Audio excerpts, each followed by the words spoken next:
Okay, welcome back. We're into the enVisions Algebra 1. We're going to be doing lesson 2.1. So I want you to make sure you have a piece of paper and a pencil, and we'll get started.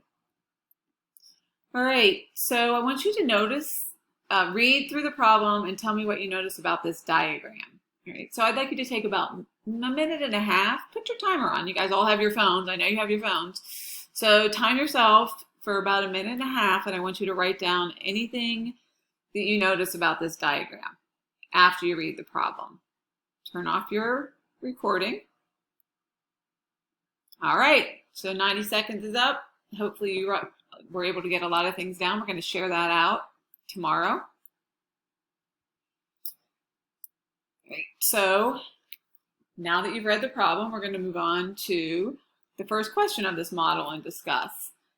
So Alani is buying this bicycle for $360, and what should she take into consideration before she decides on option A or option B? So this review, what would you have to decide? Take a minute, stop the recording, and write those things down. As many things as you can think of. All right, you're back. Good to see you. Now we're going to go on to the next question.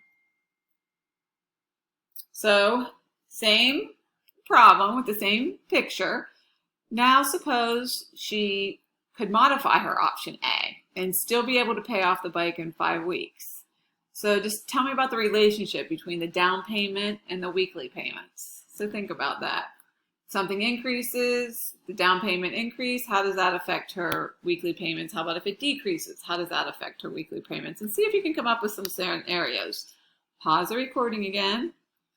And when you get back, we'll move on to the next problem.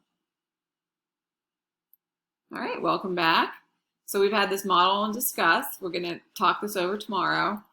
And the next thing I'm going to put up is actually a problem that may look familiar to you if you were in illustrative math last year. All right, this is a problem from 8th grade that we can relate to what we're doing now. Right, so read that problem, look at the graph, and in just a minute, I'm going to ask you some questions about that. Right, you're going to have some questions to share out, to model, etc. So you'll do that, and then I can't wait to see you guys tomorrow. We're going to have some really good discussions, and have a great night.